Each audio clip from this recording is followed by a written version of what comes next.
And welcome to the Grit and Wit Podcast, where we chat about what it looks like to live out Christianity and how we can have fun and enjoy life in the process. I'm your host, Rebecca Caldwell. Welcome to the party.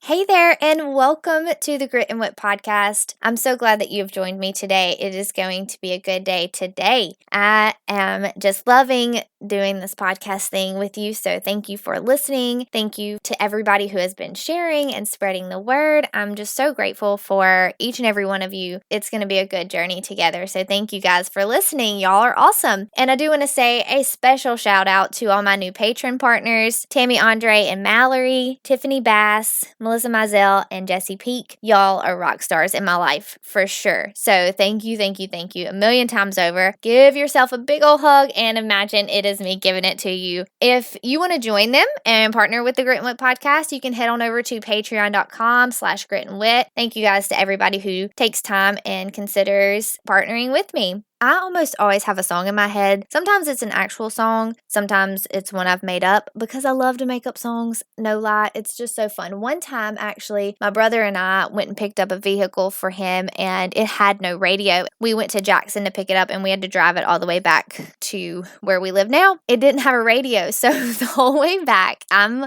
just making up songs. I know there was definitely one about some cows. I think there was some rapping that happened as well. Yes, for those that don't know, I can rap. It's true. I got rhymes, okay? So it's official. It's legit. I should drop an album or something. So, if I got any producers out there that want to sign me, let's do this. Let's make it happen.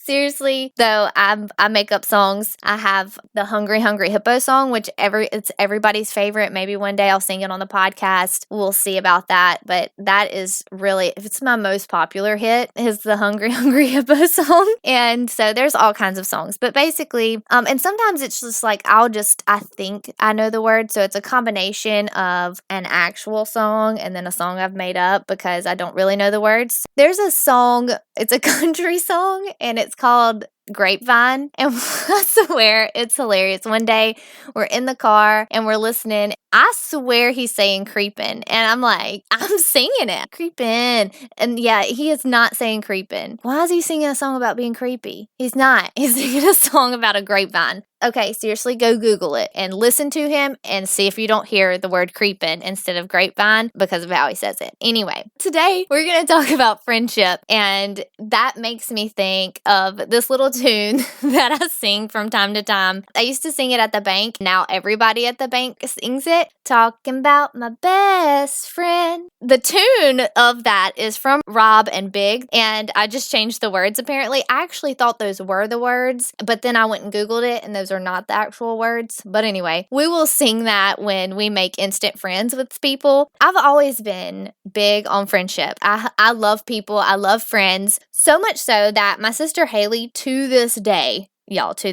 talks about how mean I was to her when I was around my friends. And I did not want my friends to hang out with her. I mean, let's be reasonable. They were my friends. I just wanted to keep what was rightly mine. That is totally reasonable. Okay, no, I was mean and I should have shared my friends. I see that now. Friends are for sharing. Sharing is caring. Share your friends, right? Don't be stingy with them.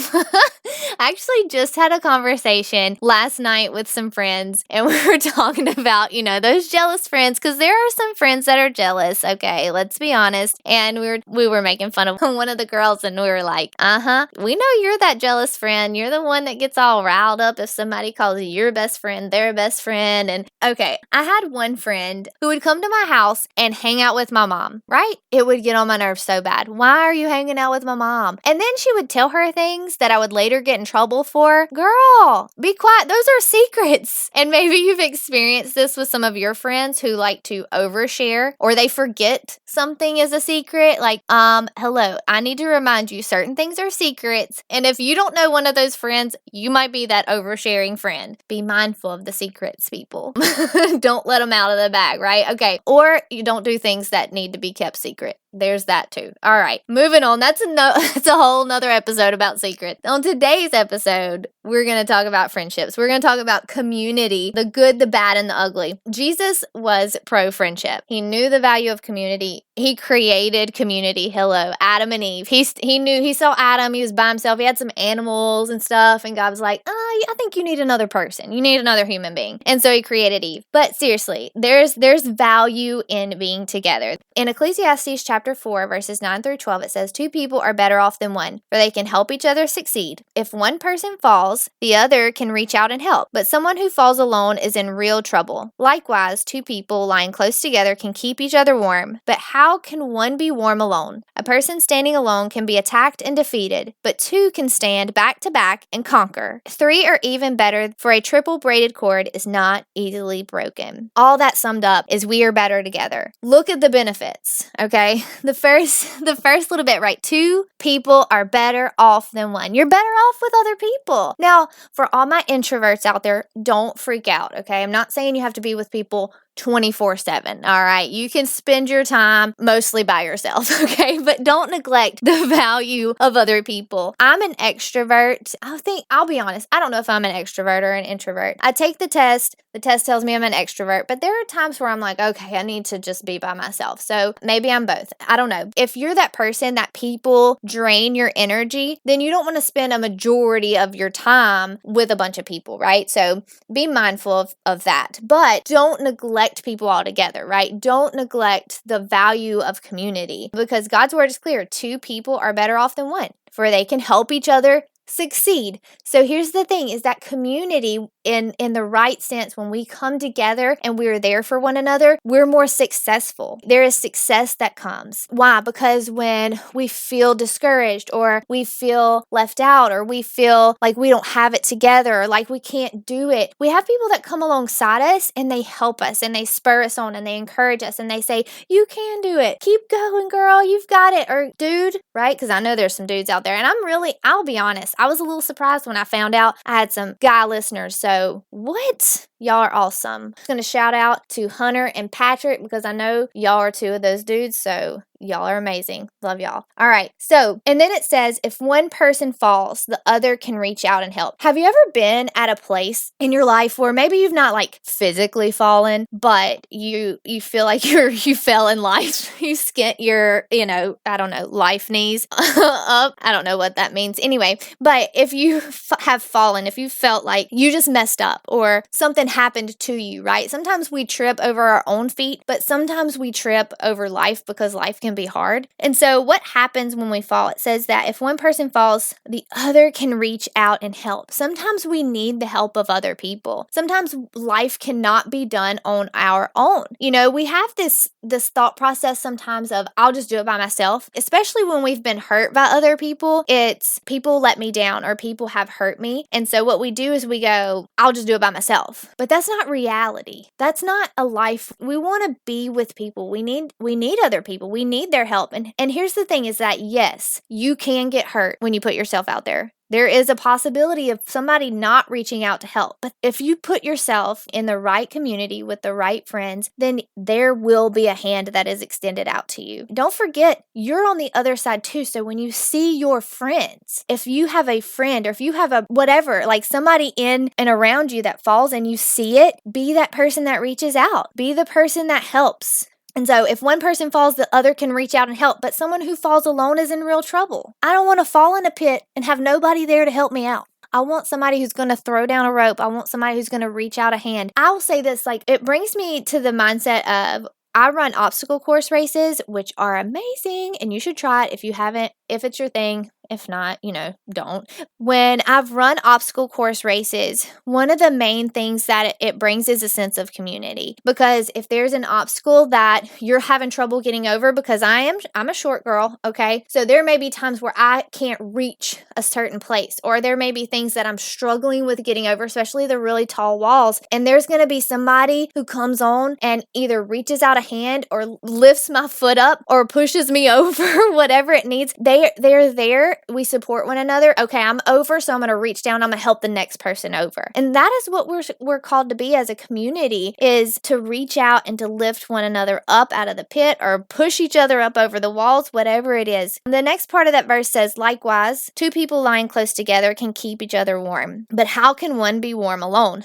Now, we have air conditioning and heaters and things like that. So we don't really have to camp out anywhere and cuddle or whatever. That would be weird. It says people close together can keep each other warm. We keep each other taken care of. We comfort one another. And the next part of the verse says, a person standing alone can be attacked and defeated, but two can stand back to back and conquer. If you are a believer, you need to know that we are at war, and we battle not against flesh and blood, but against the powers and principalities of the darkness. And so we do not need to fight alone. We don't need to leave our back exposed. We need people who are coming alongside us, standing back to back with us, so that we cannot be attacked from behind, so that we will not be defeated, but so that we can be the ones who conquer. We need people who can stand alongside us and fight for us in prayer. There have been times where I can't pray for myself because I'm feeling so attacked or I'm feeling so defeated. Find those people that you can pull alongside you, that you can send a prayer request to. Hey, I need prayer. Hey, would you pray for me in this area? This is where I'm struggling. To ask for prayer is a very humbling thing. Your flesh, your pride is going to be like, I don't want to ask for prayer. I don't want to ask for prayer. Oh, I'm always asking for prayer. Who cares? You stand back to back with somebody, because what happens is that when you're vulnerable and you ask for prayer, that means they know that you are praying and you are fighting too, so that when they need prayer, they know who they can come to. And so put yourself out there, be vulnerable, find somebody you know is going to pray for you and intercede on your behalf, and do that. Be vulnerable. Don't be afraid to put yourself out there and to find people who will stand alongside you and fight with you and pray with you, stand in the gap for you, for your family, and then also be on the other side. Be the person that fights for others. Be that person that has somebody else's back, that checks in with somebody. Hey, I know that you were struggling with this last week, and I just wanted to check in with you. I wanted to make sure you're okay. Hey, I want to let you know that I'm praying for you. And so to stand back to back and conquer. Success, help when you're in trouble, protection, warmth, victory. Those sound like the kind of benefits I want in on. Give me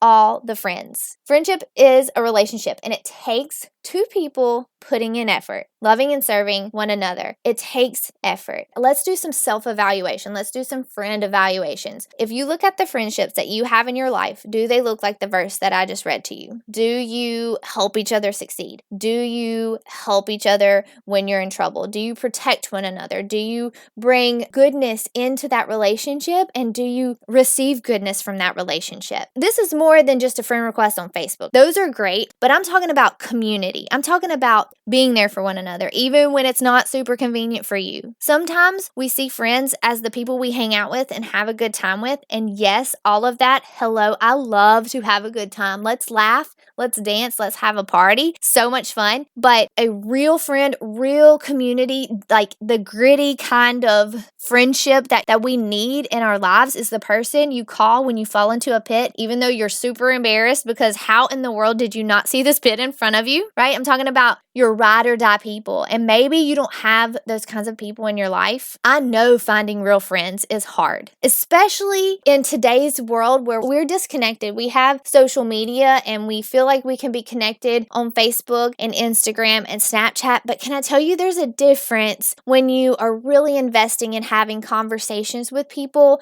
There's a difference. And so I want to challenge you. If you don't have these kinds of people in your life, then ask God for some people like this. Finding good friends, it can be difficult, but it is not impossible. Listen, somebody out there, God wants you to know that He wants you to have friends. He wants to put people in your life to encourage you and to be there for you. And He wants you to be that for somebody else. You know, a friend of mine once said, to get a friend, be a friend.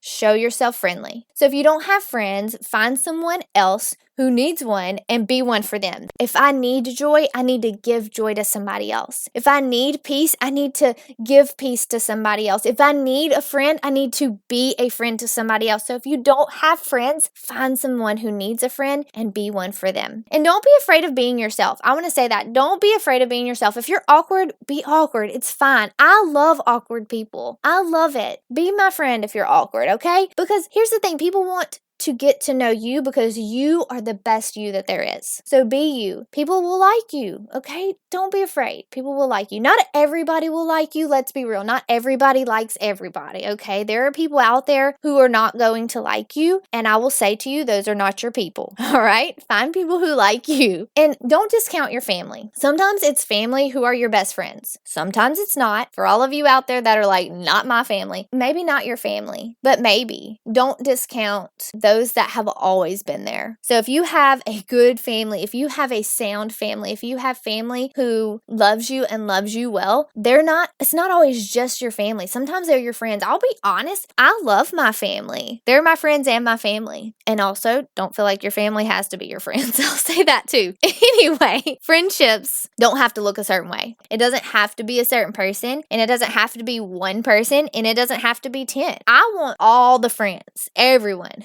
But my husband is good with just a few. So don't put friendship in a box. Don't compare your friendships to what other people have or what other people appear to have because you've been stalking them on Facebook or social media, whatever form of social media is your jam. When you're with your friends, be with them, okay? Be present in the moment. Be a good listener. Be the friend you want to have. Get to know them. What are their likes? What are their needs? If you're a forgetful friend, dude, start a note in your phone and just keep notes. That's what I have to do sometimes. They'll say, oh, I like this. I'm like, oh, let me put that in my notes. In 1 Thessalonians 5:11, it says, therefore, encourage one another and build one another up. Let's evaluate the friendships we have. Do they encourage us? Do they build us up? As I was making this transition into full-time entrepreneurship and pursuing my own business and ministry, I had 0 friends tell me I was crazy. No doubt there were skeptics and people who didn't understand, and there still are. But as T. Swift once said, haters gonna hate. But my friends were nothing but supportive. When I wanted to cave in and give in, they were there and they wouldn't allow me to quit. They built me up and they made sure I was obedient to the voice of God. Some saw me cry, some received random requests for prayer, and some sent me texts randomly that God had put me on their heart. Even had one that was like, hey, I need you to come by when you get a chance because I have some scripture that I feel like God's given me for you. And they gave me these scriptures, and not just gave them to me, read them to me and prayed for me, even though it was uncomfortable for them. They felt uncomfortable, but it was right and it was spot on and it was what I needed to hear and I needed to receive it. And let me be honest, there were times where I wanted to ask for prayer, but I let fear hold me back and did not. And I feel the knowing that I should have just asked probably would have went through a lot less hardship during that transition. So don't not ask for prayer. Find those people who can walk in truth with you. Proverbs 13:20 says, whoever walks with the wise will become wise. Find wise people and be friends with them. They'll rub off on you. The second part of that verse says, but the companion of fools will suffer harm. And then in 1 Corinthians 15:33, it says, do not be deceived. Bad company corrupts good character. So this part is going to be a little bit harder because I want to address the relationships that maybe are not healthy for you. You may need to distance yourself if people are not good for you, if people are bringing you down. To evaluate our friendships and see if there's anyone who is foolish or bad company. Are there people in your life who only tear you down? Are there people who only take and never give? Friends who leave you feeling drained and exhausted every single time and nothing seems to change? Are there people in your life who entice you to make bad decisions that don't line up with who you want to be or where you want to go in life? Are there people in your life who, while you are with them, you don't like the person you are and you don't like the way you act and you don't like the way you feel afterwards? You see, having the wrong kind of friends only brings harm and destruction. And I know there are a lot of people out there who want to love and serve God with all their heart, soul, mind, and strength, but they are still hanging around people who make that very difficult for them to live out. It will not be easy to let friends go. And I'm not telling you to give up on your friends. I'm not telling you to completely shut them out and forget about them. But what I am saying is pray for them, lift them up to the Lord, that their hearts would be changed and they would be good friends. We want to pray for their hearts and minds to change, and we want them to be good friends.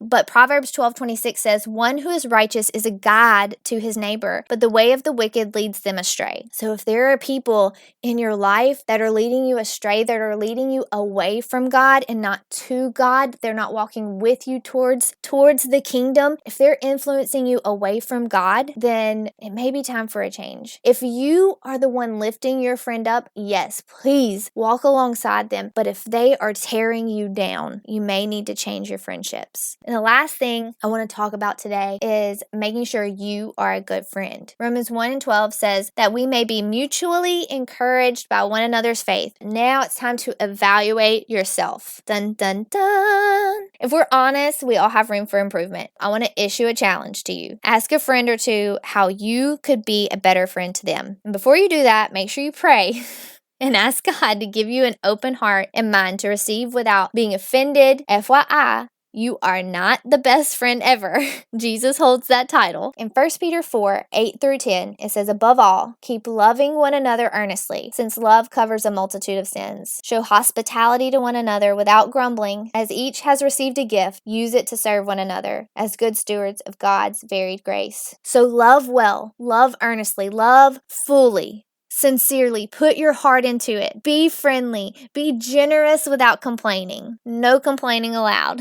And whatever gifts God has given you, use them to serve one another. He's very clear here. Love and serve one another well, to the best of your ability, with whatever gifts and talents He has given you. So, to each and every one of you, thank you for listening, friends. I'm so glad that you've joined me on the podcast today. Find a friend, be a friend, show yourself friendly. If you want to find me, you can head on over to Instagram at Becca D. Caldwell. For all your fitness needs, you can head on over to The Battleground with Rebecca Caldwell on Facebook. And as always, if you have any comments, questions, and concerns, you can send me an email, becca@gritandwitpodcast.com. I would love to hear from you. If you want to join Tammy, Melissa, Jesse, or Tiffany, or any of my other wonderful patrons, you can head on over to patreon.com/gritandwit. Partner with us. I would be so grateful.